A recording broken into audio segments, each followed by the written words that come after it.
Moses tells the creation story to a people who have only known bondage. And now they find themselves in the desert. Out of the frying pan and into the fire. So once again, they see themselves as victims. Because in their eyes, there's not enough. Not enough food, not enough resources, not enough time. Total scarcity, not enough to go around. And this pattern of thinking leads them to the pursuit of certainty. So they deal in absolutes, which are obtained in comparison. You need an enemy. They're wrong, we're right.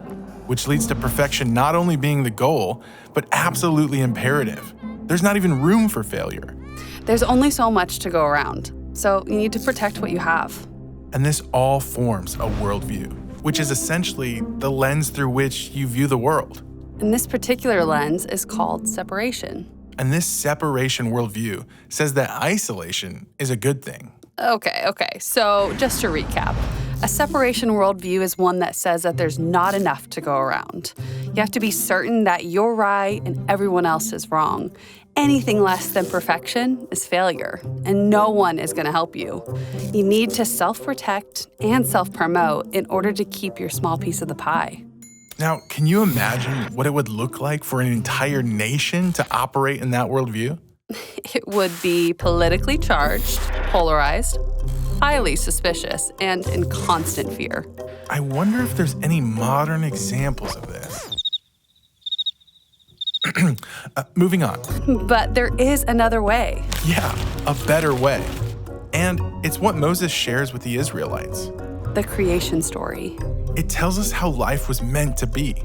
Adam and Eve in relationship with one another, with nature, with God, with reality. It's beautiful. It's wholeness, it's balance, total harmony. And it's enough. There's no scarcity. There's enough for everyone. So now instead of pursuing certainty, life becomes a mystery. And humans thrive in mystery. Because mystery isn't something that you can never know.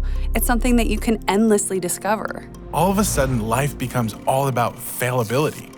Because failing doesn't make you a failure, it makes you brave. You fall down, you get up. There's joy in the experimentation of it all. Right, because now you're co-creating with God. Which allows you to be others-focused. You realize it takes all of us to develop and protect the earth as God intended. So it's not scarcity, it's enough. It's not certainty, it's mystery. It's not perfection, it's fallibility. It's not about me, it's about all of us. So how do you move from this false way of viewing the world to this true one? By encountering the living God. Like Moses. Moses is qualified to give this story to the people of Israel because he himself was in that separation worldview. After murdering the Egyptian taskmaster, he ran into the desert to hide. The same way Adam and Eve hid. The guilt and the shame led them to separate, or at least try to separate. Then Moses has this amazing encounter with God at the burning bush. Okay, pause. So this external conflict, which is basically life or the current circumstance of killing the Egyptian, came from his internal conflict, which is what he believes about himself. He didn't know who he was. When you don't know who you are, you get your identity from what you produce or what others say about you. So that fear, guilt, and shame forms a false identity. Moses thought to himself, hey, I need to protect and deliver a slave that's being beaten, and he steps in. It's almost as if he did the wrong thing for the right reason. He was meant to deliver his people and protect them. He just jumped ahead of God and took things into his own hands. Then he encounters God at the burning bush and comes into his true identity as a deliverer. In the way God intended.